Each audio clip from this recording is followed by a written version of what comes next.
नमस्कार, आप देख रहे हैं ग्लोब न्यूज झारखंड। मैं नंदिता आपके साथ। आइए नजर डालते हैं आज के समाचारों पर। देवघर एम्स के ओपीडी का 26 जून को होने वाला उद्घाटन कार्यक्रम टल गया है। वहीं केंद्रीय स्वास्थ्य मंत्रालय द्वारा कार्यक्रम स्थगित किए जाने को लेकर झामुमो ने प्रेस वार्ता कर केंद्र पर जमकर अपनी भड़ास निकाली। पार्टी महासचिव सुप्रियो भट्टाचार्य ने कहा कि दुर्भावना से केंद्रीय स्वास्थ्य मंत्रालय ने उद्घाटन कार्यक्रम को रद्द किया है। भाजपा सांसद निशिकांत दुबे की वजह से केंद्र सरकार ने यह निर्णय लिया है, जो काफी दुर्भाग्यपूर्ण है। उन्होंने कहा कि सारी मंशा पर एक व्यक्ति के अहम के कारण कार्यक्रम स्थगित कर दिया गया। इसको लेकर जिस तरह से पूरे मामले में केंद्र का रवैया रहा, इसे अघोषित आपातकाल कहना गलत नहीं होगा। कोरोना काल में सर की राजनीति होगी तो फिर कैसे काम होगा। उन्होंने कहा कि भारत सरकार के शिकायत की झामुमो कड़े शब्दों में निंदा करती है। पब्लिक डोमेन में और आपके प्रिंट मीडिया में और इलेक्ट्रॉनिक मीडिया में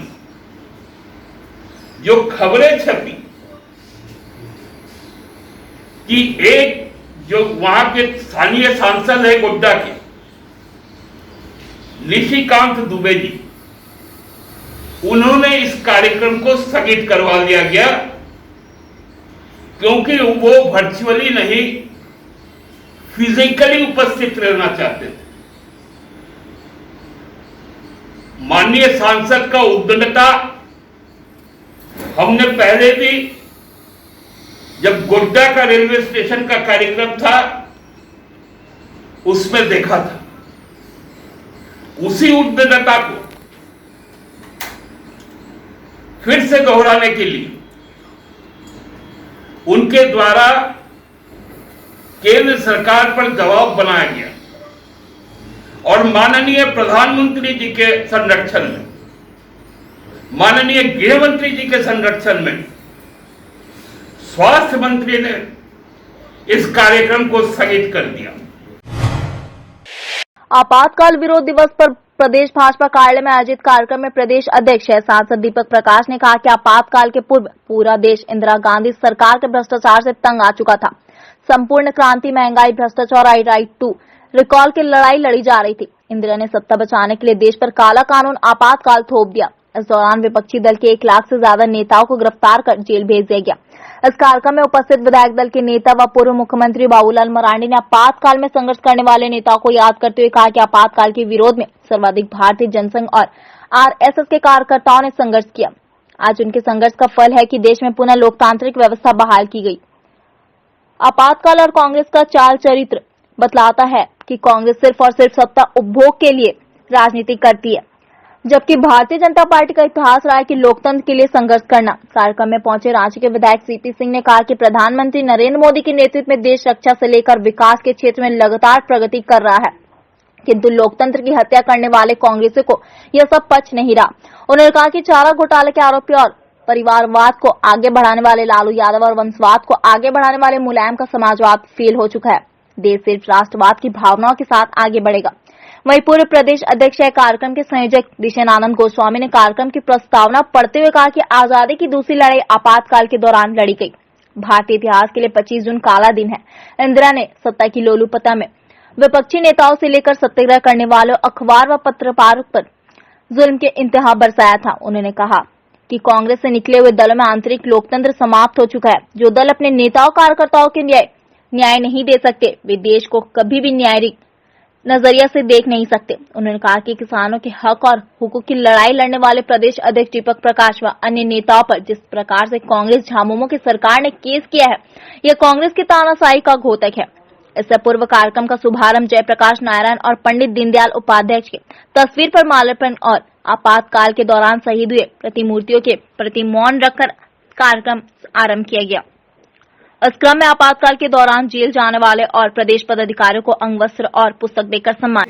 परिवारवाद या वंशवाद से ग्रस्त हो गया। हमें इस बात का अभिमान है कि भारतीय जनता पार्टी देश का एकमात्र ऐसा दल है जहां निर्णय प्रक्रिया सामूहिक है, जहां कार्यकर्ता बूथ से लेकर राष्ट्रीय अध्यक्ष तक कार्यकर्ता होता है, चुनाव होते हैं और सामूहिक निर्णय प्रक्रिया है।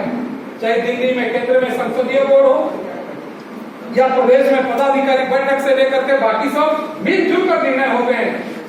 लेकिन जब आज हम काला दिवस मना रहे हैं, लोकतंत्र देश में स्थापित हो, उसकी जड़ें गहरी हो, इसका जब हम संकल्प ले रहे हैं, ऐसे जो राजनीतिक दल जो वंशवाद, परिवारवाद, असहिष्णुता के शिकार बने हैं, आज उन पर भी बात करने की आवश्यकता है। आजादी को जो लोगों ने फेस करके बड़ा किया था, उसको भी देश और समय के नेताओं ने रिसर्च दी और आज भी वो कांग्रेस पार्टी और उनके इर्द जो भी लोग रहते हैं, अभी सीपीसी जी ने सबका उल्लेख किया। तो मैं कहूंगा कि वास्तव में लोकतंत्र के नहीं बल्कि सिर्फ और सिर्फ सत्ता के लिए राजनीति करती और भारतीय जनता पार्टी आज देश में एकमात्र पॉलिटिकल पार्टी है जो इस देश की विचारधारा से ओतप्रोत और स्वतंत्रता के लिए जो अपनी जान को बाजी लगा करके।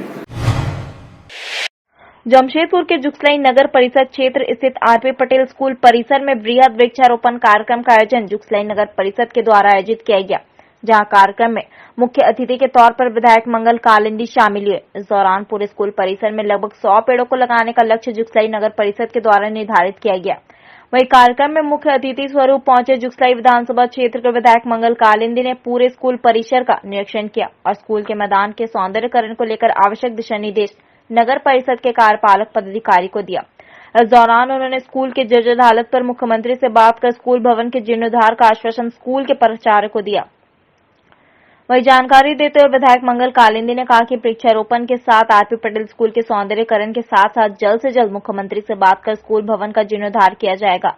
उन्होंने कहा पूरे स्कूल परिसर वाले मैदान में सिटिंग चेयर, आसपास महिलाओं के लिए छठ घाट, स्कूल गेट का काम जल्द से जल्द करवाया जाएगा। वहीं उन्होंने स्कूल परिसर में टीका लेने आए लोगों से मुलाकात कर अन्य लोगों को भी टीका के प्रति जागरूक करने की बातें कही। इस क्षेत्र के माताएं बहनों के लिए हम लोग छठ घाट का भी व्यवस्था किए हैं, जो छठ घाट भी जल्द से जल्द बन जाएगी। और आगे जो गेट जो है फ्रंट में जो गेट बहुत पुराना गेट है, टूटा हुआ है, जिससे अंदर में आने जाने में लोगों को या किसी प्रकार के हम लोग पेड़ पौधा लगा रहे हैं, सुंदरीकरण कर रहे हैं, तो गेट नहीं होने के कारण उसमें असुविधा आएगी। उसके चलते हम अपने फंड से यहाँ हम गेट बनाने का भी काम करेंगे। जमशेदपुर में लॉकडाउन के दौरान चोरी की घटना में इजाफा हो गया है। बीती रात सांची बाजार में चोरों ने 4 कपड़ा दुकानों के छत के रास्ते सेंधमारी कर लगभग 4 से 5 लाख नकद की चोरी कर ली। लॉकडाउन के दौरान बढ़ते बेरोजगारी के साथ चोरी की घटनाओं में भी बेतहाशा वृद्धि हो गई है। चोरी की घटना के साथ तरीके भी नए ढूंढ निकाले। ये चोर बड़े हाथ मारने की मंशा रखते हैं।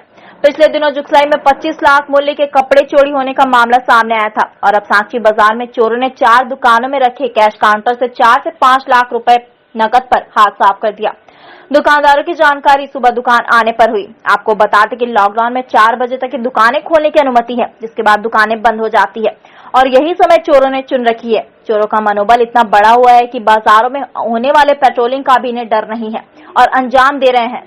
सांची बाजार में एक साथ 4 दुकान एम मार्ट, फैशन वर्ल्ड, अभिनंदन और कुल्फी कॉर्नर है, जिसमें चोर दुकानों में लगे एसी को हटाकर दुकान में प्रवेश किए बिना किसी कीमती सामानों को छुए कैश काउंटर में रखे लाखों के नकद लेकर फरार हो गए। घटना की जानकारी मिलने पर SP Kumar Gaurav, city SP Subhash Chandra Jat और स्थानीय थाना की पुलिस घटनास्थल पर पहुंची और मामले की छानबीन में जुट गई। सिटी एसपी ने कहा कि घटना की जांच के लिए विशेष टीम को बुलाया जा रहा है, जिससे जल्द ही अपराधी गिरफ्तार कर लिए जाएंगे। इधर व्यापारी वर्ग का भी मानना है कि लॉकडाउन में बेरोजगारी की वजह से चोरी की घटनाओं में वृद्धि हुई है, इसलिए दुकानदारों से अपील की कि वे अपने दुकानों की सुरक्षा स्वयं करें। वहीं पुलिस से भी आग्रह है कि शाम 4 बजे के बाद दुकानें बंद हो जाने से बाजार में कोई मौजूद नहीं रहता है, इसलिए पेट्रोलिंग को भी बढ़ाया जाए ताकि चोरी की घटना की पुनरावृत्ति नहीं हो सके। लेकिन चोरी की घटनाएं बढ़ना इज नॉट अ फैक्ट। ठीक है, चोरी हुई है, लेकिन अगर आप पिछले साल से तुलना करेंगे और पिछले साल से तुलना करेंगे तो पुलिस ने काफ़ी सक्रिय भूमिका निभा के किया है। बरटांड कार्यालय के life insurance agent federation of India के आह्वान पर भारतीय जीवन बीमा निगम के अभिकर्ता पिछले 16 जून से निरंतर विश्राम दिवस पखवाड़ा के तहत आंदोलनरत है। धनबाद के सभी शाखाओं में अभिकर्ताओं के द्वारा अपनी जायज मांगों को लेकर प्रबंधन के समक्ष आवाज बुलंद की जा रही है। बरटांड LIC शाखा 1 में अभिकर्ताओं ने 20 सूत्री मांगों के समर्थन में नारे लगाए। LIC 1 शाखा के सचिव प्रशांत कुमार दुबे ने कहा, प्रबंधन के अड़ियल रवैये के कारण आज अभिकर्ता आंदोलन को विवश है। कोरोना काल में अभिकर्ता आर्थिक संकट से 2-4 है। परिवार चलाने के लिए अभिकर्ताओं के पास पैसे नहीं है। प्रबंधन से तत्काल सभी अभिकर्ताओं को 1 लाख रुपए के भुगतान की मांग है। पॉलिसी धारक जिनकी किस्त फेल होने पर GST जोड़कर उनसे शुल्क लिया जा रहा है, उसमें छूट देने की मांग है। कोरोना काल में जिन 3000 से अधिक अभिकर्ताओं की मृत्यु हुई है, उनके आश्रित परिवार को 1 करोड़ की राशि का भुगतान की मांग है। उनके बच्चों को 25 साल के उम्र तक के लिए प्रतिमाह पेंशन देने की मांग है। LIC के कर्मियों के लिए ग्रुप बीमा 1 करोड़ रुपए है, जबकि अभिकर्ताओं के ग्रुप बीमा महज 12 लाख है।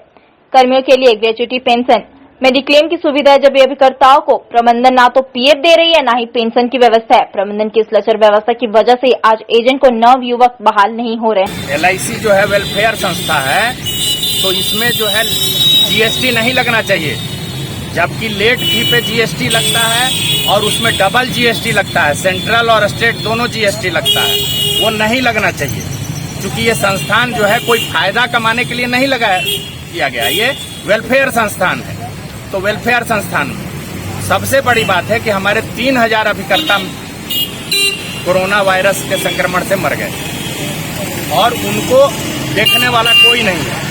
हमारे जितने भी अभिकर्ता यहाँ खड़े हैं, इसमें 99% अभिकर्ताओं का कमीशन लगभग नील है, क्योंकि पहले से जो लोन लिए हैं वो कट रहा है, उनको दवाई का पैसा नहीं है, परिवार किसी प्रकार से चला रहे हैं। इसलिए हमारा डिमांड है कि हम लोगों को कम से कम 1 लाख रुपया एडवांस दीजिए, फिर बाद में काटिएगा कि अभी हम परिवार चला सके, अभी हम जीवित रहेंगे, दवाई के पैसे रहेंगे।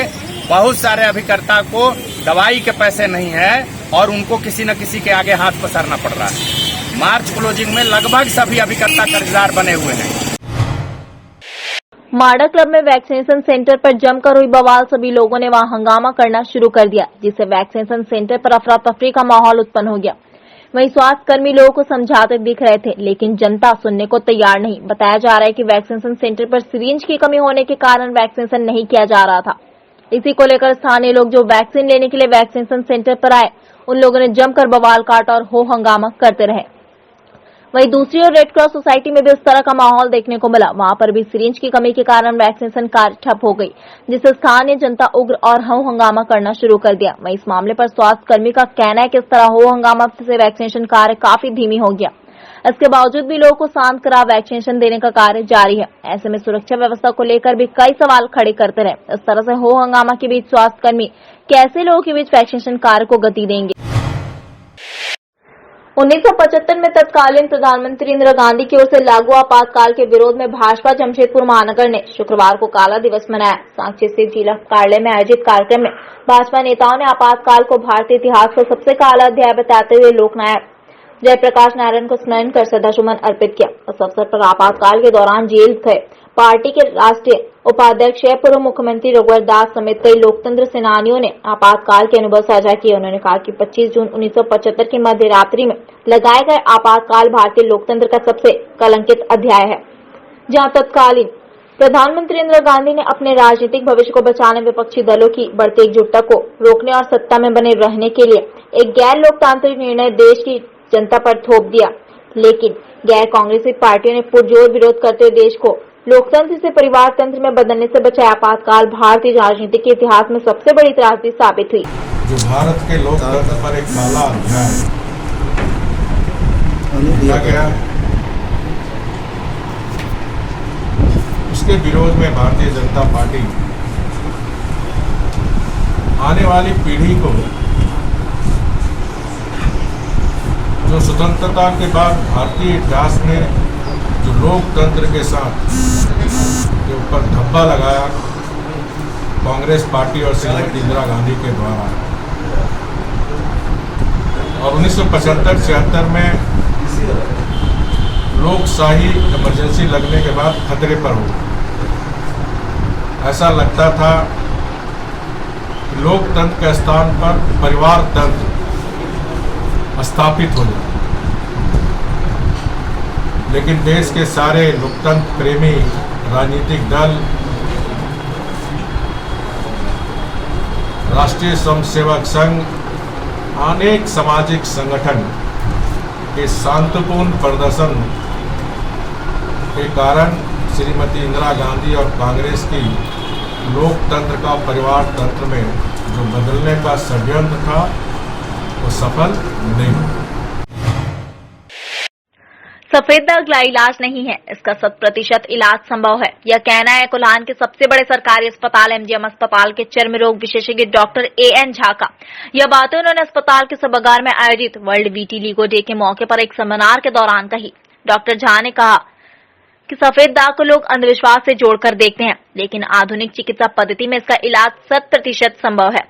उन्होंने इसे एक स्किन डिजीज बताया और कहा कि इसके लक्षण दिखते ही रोगी को चिकित्सकीय सहायता लेनी चाहिए ताकि समय पर इसका इलाज किया जा सके।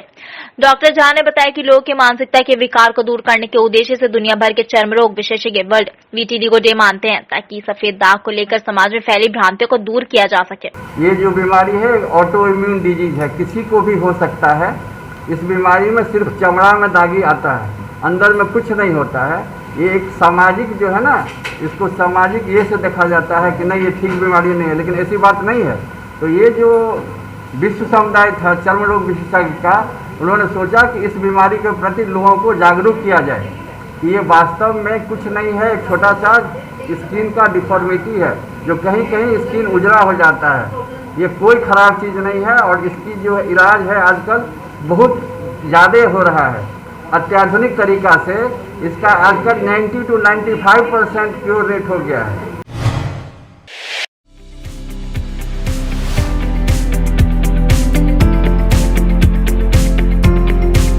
Capsules Pharma, your health partner.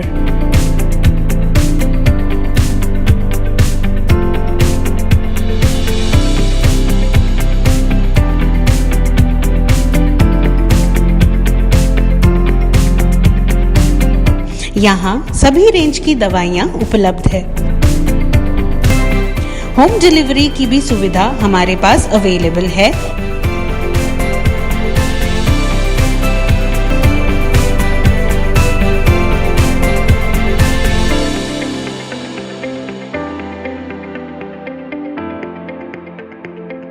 और साथ ही पेट केयर रिलेटेड प्रोडक्ट्स भी अवेलेबल है। तो जल्द संपर्क करें कैप्सूल्स फार्मा। हमारा पता Adityapur 2 main road, Adarshila tower, semi basement, shop number 1 near Gayatri Shiksha Niketan विद्यालय। हमारा फोन नंबर 90733229।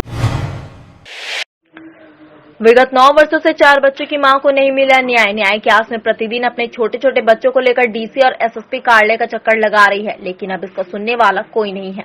छोटे छोटे बच्चों को लेकर सड़क किनारे बैठी यह महिला रीना कौर है। पति मोहम्मद शफीक साइकिल और गाड़ियों के पंचर बनाकर परिवार का भरण पोषण करने में जुटे हुए हैं। 9 वर्ष पूर्व पूरा परिवार हंसी खुशी से जीवन व्यतीत कर रहे थे।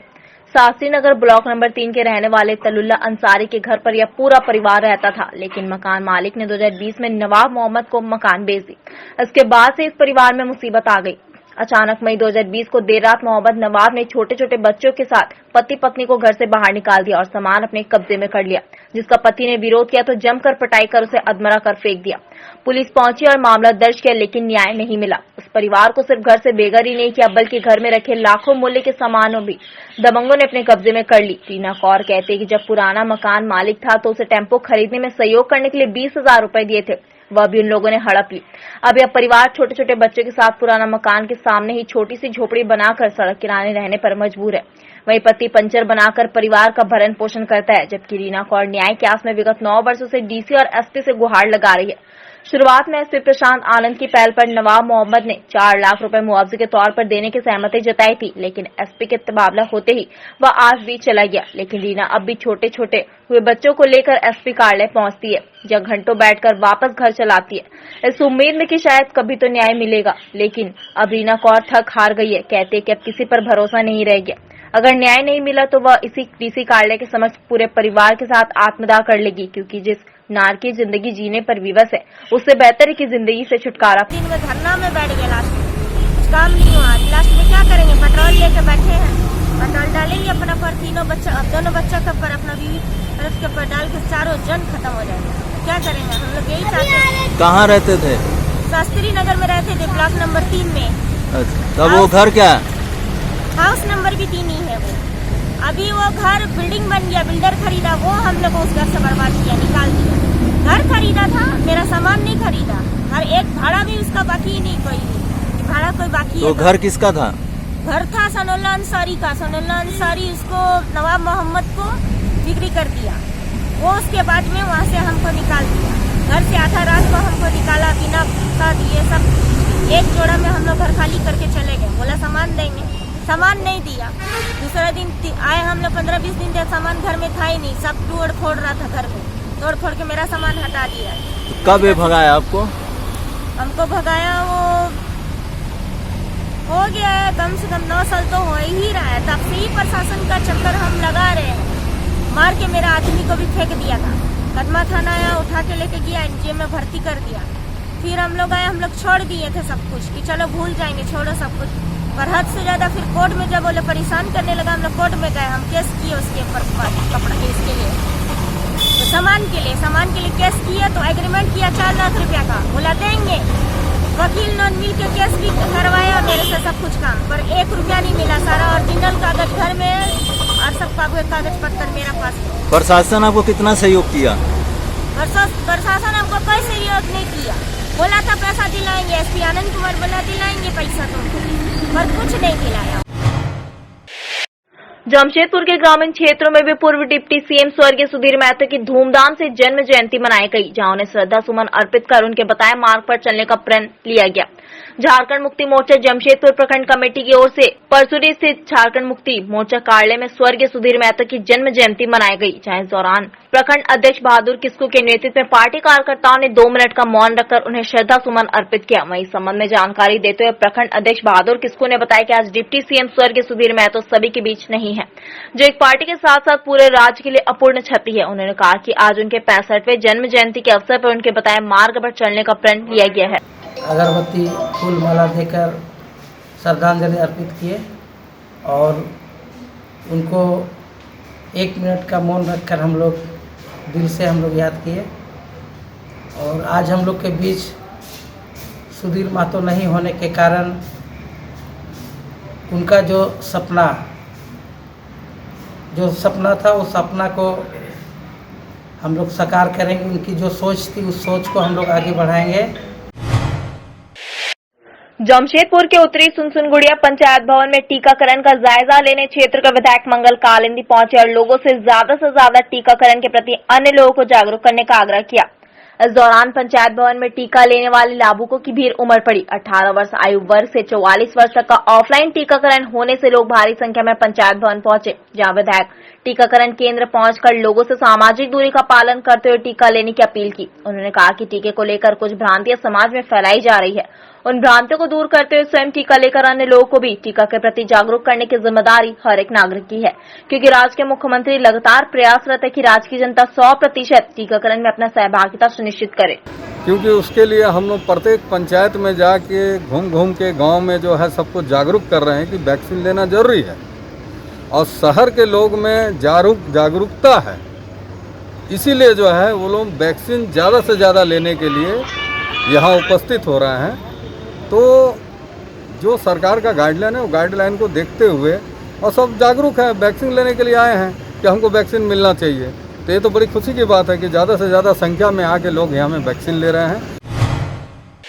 झारखंड के देवघर जिले में इन दिनों एम्स अस्पताल के उद्घाटन समारोह में शामिल होने को लेकर गोड्डा सांसद निशिकांत दुबे और झारखंड सरकार के बीच मतभेद काफी बढ़ चुकी है। झारखंड के बाबा नगरी कहे जाने वाले जिला देवघर में एम्स अस्पताल बनकर तैयार हो चुका है और अपने विधिवत उद्घाटन का इंतजार कर रहा है। इस उद्घाटन की प्रक्रिया में शामिल होने को लेकर भाजपा के सांसद निशिकांत दुबे हर संभव प्रयास कर रहे हैं और वे अपने ट्विटर अकाउंट में इसे लेकर बार-बार ट्वीट भी कर रहे हैं। सांसद निशिकांत दुबे ने प्रेस को संबोधित करते हुए बताया कि हेमंत सरकार यह कोशिश कर रही है कि मैं उद्घाटन समारोह में शामिल न हो पाऊं, इसलिए कहा गया है कि उद्घाटन में कोई राजनीतिक दल के लोग शामिल नहीं होंगे। हेमंत आज खुद को प्रधानमंत्री से भी बड़ा समझ रहे हैं। अगर किसी को लगता है कि मैं उद्घाटन को रोक रहा हूं तो मेरे लिए खुशी की बात है। उन्होंने देवघर के डीसी को सरकार का प्यादा बताते हुए कहा कि देवघर डीसी बिन पेंदी के लोटा है। वहीं सरकार का पक्ष रखते हुए जमताड़ा विधायक इरफान अंसारी ने निशिकांत दुबे पर पलटवार करते हुए कहा कि मैं निशिकांत को चुनौती देता हूं कि दम है तो उद्घाटन को रोक कर दिखाए। हमारे मुख्यमंत्री हेमंत उद्घाटन करने में सक्षम है, अगर दम है तो उद्घाटन समारोह को रोक कर दिखाए। इरफान अंसारी वहां खड़े रहेंगे, कितनी गर्मी है यह भी देख लेंगे। हम पूरी धूमधाम के साथ एम्स का उद्घाटन करेंगे। 1975 में इंदिरा जी ने इमरजेंसी लगाया और आज ही के दिन हेमंत सोरेन की सरकार ने कहा कि एम्स में कोई भी राजनीतिक प्रतिनिधि शामिल नहीं हो सकता उसके उद्घाटन में। तो लोकतंत्र बचाने का दिन है और इसीलिए आज आप लोगों को हमने बुलाया है। एम्स की ओपीडी जो है ऑलरेडी देवीपुर में चालू है, उसके बिल्डिंग का उद्घाटन नहीं हो पाया, उसका उद्घाटन माननीय केंद्रीय मंत्री आएंगे और वो उसका उद्घाटन करेंगे। हमारे माननीय मुख्यमंत्री जी सक्षम हैं उद्घाटन करने के लिए। जमीन हमारा है, अब आप ऊपर से हवा ट्वीट के माध्यम से कहेगा कि नहीं हम जाके वहाँ नहीं होने देंगे। दिखाई दे गर्मी, देखते कितना गर्मी है आपको। और हमारी सरकार है, हम लोग सबका सम्मान करते हैं, ये रघुवर की सरकार नहीं है। वैश्विक कोरोना महामारी से एक और आम जनजीवन अस्त व्यस्त हो गया है। कईयों का रोजी रोजगार छिन गया। वहीं दूसरी ओर इस महामारी में पीड़ित लोग अपने जनप्रतिनिधि को खोज रहे, उनसे मदद की गुहार लगा रहे हैं, जिन्हें लोगों ने चुनाव में अपना बहुमूल्य मत देकर जिताया ताकि जनप्रतिनिधियों द्वारा कुछ मदद मिल जाए। पर जनप्रतिनिधि ऐसे की खोजे नहीं मिल रहे। ताजा मामला राजधानी के पास के इलाके में एक धुरवा एचईसी क्षेत्र खिजरी विधानसभा क्षेत्र में आता है। यहाँ के विधायक कांग्रेस पार्टी से राजेश कच्छप है, जो कि राज्य में सत्तासीन पार्टी से आते हैं। लोग इस उम्मीद से अपने विधायक को खोज रहे हैं कि उन्हें इस मुश्किल घड़ी में मदद नसीब हो जाए। पर विधायक जी चुनाव जीते पूरे कोरोना काल में नजर ही नहीं आए। हालांकि उनके प्रतिनिधि कभी नजर भी आए, पर इस क्षेत्र की जनता की मदद करने ना ही जनता से क्षेत्र की समस्याओं को लेकर क्षेत्र भ्रमण करते ही नजर आए।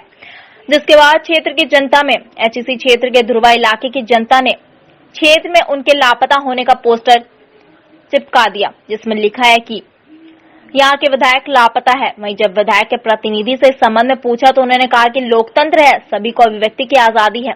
वहीं मुख्य विपक्षी पार्टी बीजेपी का कहना है कि यह केवल एक विधायक की बात नहीं है, बल्कि झारखंड में सत्ताधारी के सारे घटक दलों के विधायकों का यही हाल है।